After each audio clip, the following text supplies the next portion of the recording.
Pinili ng Los Angeles Lakers na manatiling flexible kaysa magbigay ng pangmatagalang commitment ngayong NBA free agency, dahilan kung bakit hindi nila na-retain si Dorian Finney-Smith.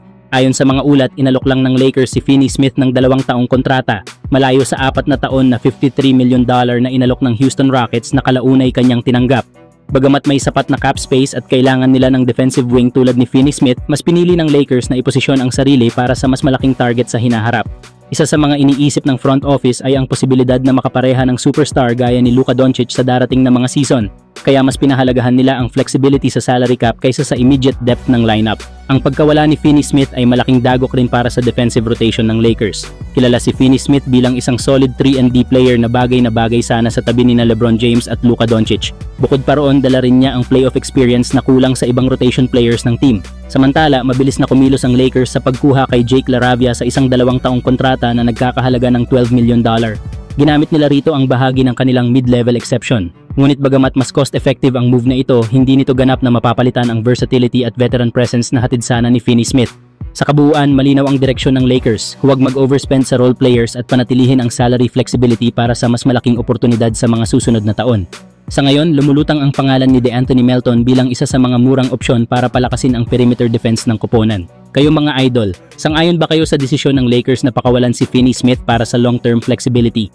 Samantala, opisyal na ngang pumirma sa Dallas Mavericks ang number 1 overall pick na si Cooper Flagg sa isang 4-year, $62.7 million rookie contract. Sa edad na 18 years old, si Flagg ay agad kikita ng $13.8 million sa kanyang unang taon pa lang sa NBA, isa sa pinakamalalaking rookie salaries sa kasaysayan ng liga. Matapos mapili ng Dallas bilang top pick ngayong 2025 NBA draft, mas lalo pang lumakas ang lineup ng Mavericks. Kasama na ngayon ni Flagg sa rotation sina Anthony Davis at D'Angelo Russell na parehong nagdadala ng playoff experience at veteran leadership.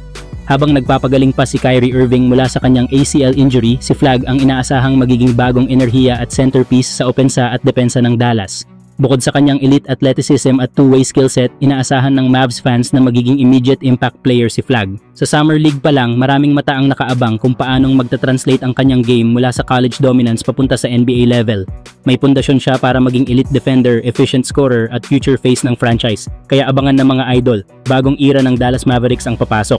Nasa kanila na si Cooper Flagg, may Anthony Davis sa paint at D'Lo sa backcourt. Aasahan ng fans ang isang breakout rookie season na posibleng magbago sa kapalaran ng Mavs. Kayo mga idol, sa palagay nyo ba magiging rookie of the year si Flagg o sobra ba ang hype? Opisyal na, pumayag na si DeAndre Ayton, ang dating number 1 overall pick noong 2018 NBA draft, sa isang 2-year contract kasama ang Los Angeles Lakers, ayon sa ulat ng Clutch Points. May player option ito sa ikalawang taon na nagbibigay kay Ayton ng kalayaang subukan muli ang market pagkatapos ng 2025-26 season.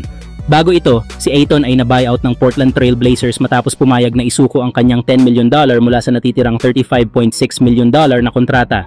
Isa itong malaking hakbang, pero ang resulta ng siksikang rotation sa Portland at mga issue sa kanyang professionalism, kabilang na ang pagliban sa rehab schedules at pagka-late sa team flights ayon sa The Athletic. Pero ang hindi inaasahan ng karamihan, si Ayton pala ang kukunin ng Lakers. Sa mga nakaraang araw, binatikos pa si Rob Pelinka ng ilang fans at analyst dahil tila natutulog daw ito sa free agency. Habang nauunahan ang Lakers sa pagkuha sa mga target nilang big men gaya ni Miles Turner, Clint Capela at Brook Lopez, marami ang nababahala sa kawalan ng urgency ng front office, pero sa huli, lumutang ang isang big move at iyon ay ang paglagda ni DeAndre Ayton. Ngayong kasama na si Ayton, mas lalo pang lumalalim ang rotation ng Lakers. Nandyan sina LeBron James at Luka Doncic, dalawang elite playmakers na swak sa pick and roll game ng isang athletic big man tulad niya. Sa kabuuan ng kanyang career, nagtala si Ayton ng averages na 16.4 points, 10.5 rebounds at 1 blocks per game, shooting an efficient 59% mula sa field. Oo, may tanong pa rin sa kanyang consistency at work ethic, pero sa ilalim ng spotlight ng Lakers at pressure ng title contention, ito na ang pinakamagandang pagkakataon para maibalik ang respeto sa kanyang pangalan. Samantala, patuloy pa rin ang Lakers sa paghahanap ng karagdagang frontcourt depth. Mga pangalan tulad ni Nick Richards, Yves Missi at Robert Williams III ay nasa radar pa rin ng team sa trade market. Pero sa ngayon, malaking tanong ang nasagot. Meron na silang starting caliber center na kayang bumangga sa mga bigatin ng West. Kayo mga idol, sa tingin nyo sapat ba si Ayton para tulungan ng Lakers sa kampanya nila sa 2025-26 season? Tamang sagot ba siya matapos mawala ang iba? I-comment nyo sa baba at pag-usapan natin yan.